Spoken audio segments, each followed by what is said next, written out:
Hey there, this is Jake Nunn. So this cover here is Japan at sunset. I don't know where exactly it was, but Joe Brook took the photo.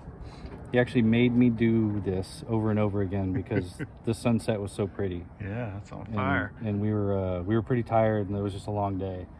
And he's like, "No, just do that kickflip." I was like, "I don't want to." And so he made me do it over and over again, and then finally got a good, one that was landable. But he was just begging somebody to do anything on this because It's so the cool sunset looking. was perfect. And this was an epic skate trip. Who was on the trip with you? So it was like me, Danny Fuenzalita, and then I think Russ. Was Russ from City? I think Russ. Milligan? Yeah, Russ Yeah. Milligan. I want to say Alex. Klein. And there was a couple other people. So it's kind of venture / think trip. Yeah. And it was awesome. We skated for like 10 days straight. We just rode the subway every day and hit up so many spots. I mean, I feel like we skated more spots on that trip than I ever skated on any other trip. So it was Awesome. Okay, this is the first slap cover that I had.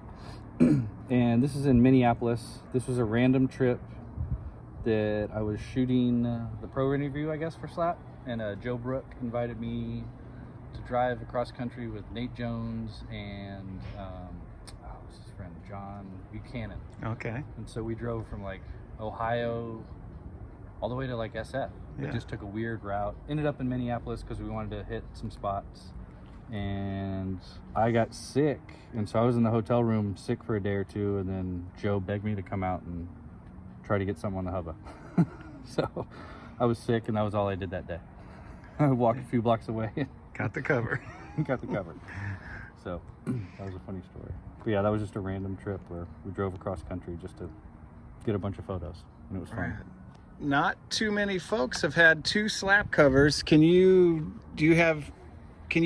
comment on like how this helped your career? Or? It definitely helped my career, but yeah, because a friend of mine, Mark Whiteley, worked at Slap, it was always, and Slap was always kind of like, they would end up getting the stuff that Thrasher didn't want to use. Okay. And so I felt like we were kind of always on the side, and so I would get all kinds of photos running Slap, whereas Thrasher, they're like, nah, maybe not. Yeah.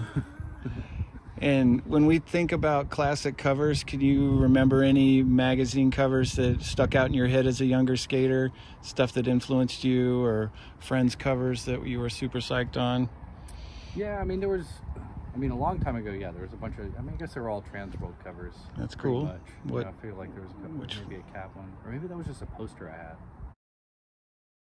I think it was a cover, but he's doing a frontside air, like over some hips. Cab? Yeah, maybe it wasn't a cover, but it was a poster. Okay. And then yeah, there's a couple Thrasher covers that I love, like Phil at Miley. Yeah. And there's just a bunch of random Thrasher covers that just, I don't know, they stick out in my mind. Phil at Miley, very iconic. Yeah. But there's Awesome. others, let me think. No, I never think about this stuff. Do you remember the first mag you saw as a kid? Yeah, I want to say there was a Trans World mag, and it was like a Tony Hawk demo at Lone Star Skatepark. It was the first time I'd seen a magazine. And I was confused. I was like, wait, people shoot photos? People do, I know they do tricks, but there's magazines? And so that was the first time it kind of clicked in my head how sort of the industry worked. Yeah. Like, there's a whole industry here that I don't understand. And was Lone Star Skatepark here in town? Yeah, it was up off 183. It turned into Blondie's, which turned into Technar. Okay. So, yeah, originally she had a skate park way up north. And then she had a couple skate parks. Back then there were a lot of skate parks. There was Lone Star and Dillo. And then, yeah, there was one south, power plant. And there was one north, power plant. So yeah, there was a bunch of skate parks back in the day. Excellent. Well, Jake, I think that about covers it. Thanks for getting together with us. Awesome.